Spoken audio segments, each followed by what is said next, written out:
All right, guys. I trust you are doing well. So it's been a while, and it's because I've been away for some time. And today's video is going to be a very simple, straightforward video, but it's going to be a bit of an emotional one because there's a lesson in there for upcoming farmers and even the established farmers. And the lesson here is that don't be an absentee farmer. In fact, you may not necessarily even be 100% absentee farmer, but even with regards to the person that you are handing your farm over to take care of in your absence, is key. Because sometimes you may think that, oh, this person says he can do the job, we've reached an agreement, and you just assume that the person will do the job the way they said they will. And the assumption is sometimes not deliberate, that you sitting and saying that, oh, I'm assuming he will do it. It's rather that you just conclude that this person will be as meticulous and diligent as you would have been if it was the other way around.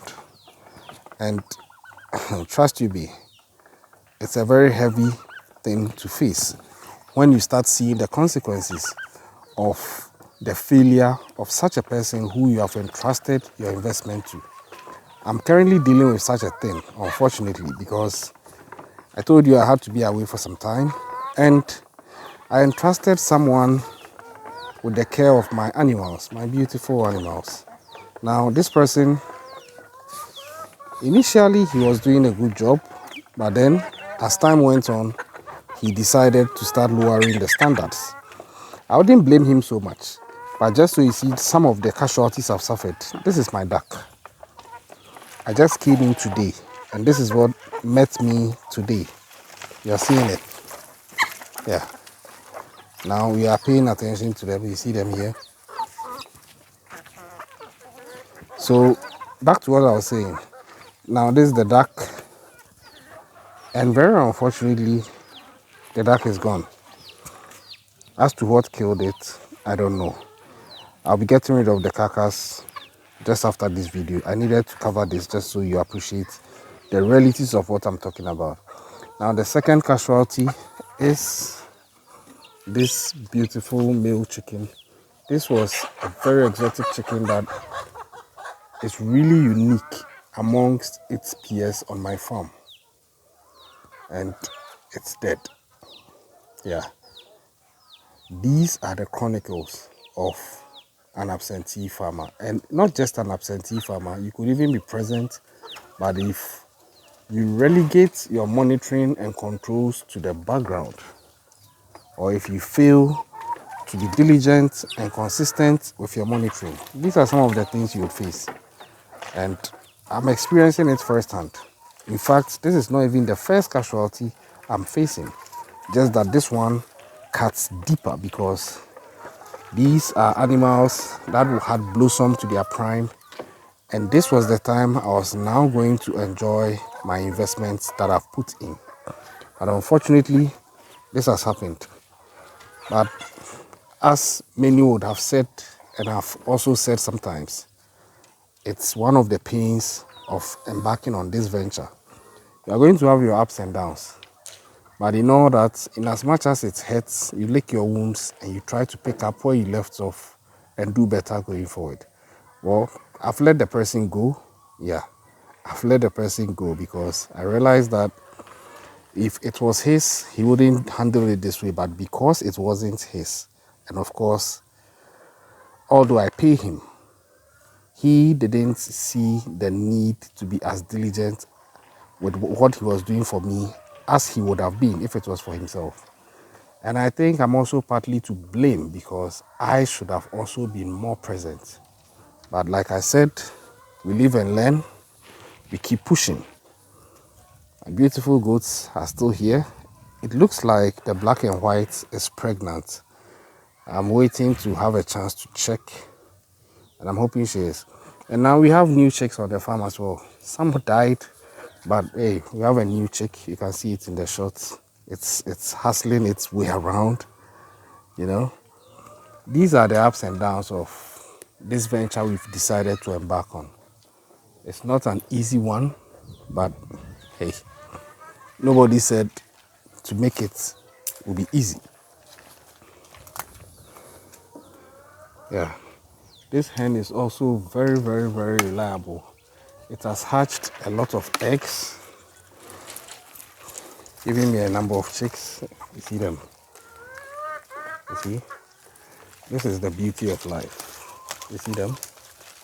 That is the beauty of life. When they trust you enough to come to you for their food. That is the beauty of life. And these things are therapeutic. It brings you closer to nature. See all of them circling around me. Yeah. These guys are not scared that I'll harm them. They trust me enough to eat from my palm. Well, of course, the greedy ones will still be fighting. So if you are watching this, I hope you are picking the lessons. Please don't be an absentee farmer. It's your investment. If you don't take it as serious as you need to, any third party taking care of it will take it as for granted as they deem your absence to mean. This guy is trying to knock the food out of my hands. So, like I was trying to say, if you don't take your own investment serious, no third party will take it serious for you. They'll treat it like an afterthought. They'll treat it like something that is a leisure to them, even though you are paying them and you are under contract with them.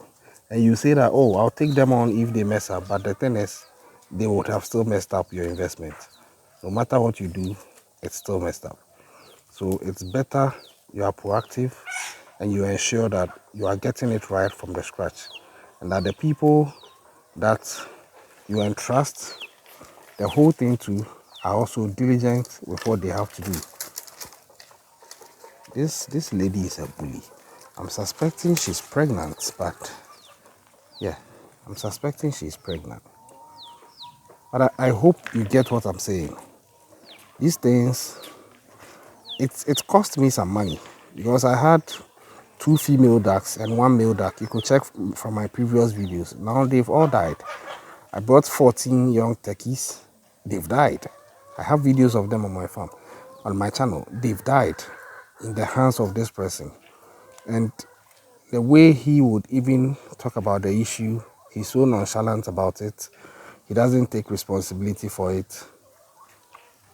But in as much as you are pained, you are a bit angered in a way, you also have to control yourself because no matter what you do, the damage has been done. It's more about learning from it, putting in control measures, and ensuring that it does not recur.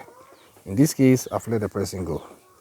I think he also felt he was indispensable. He felt he was doing me a favor. He felt without him, I wouldn't have anybody.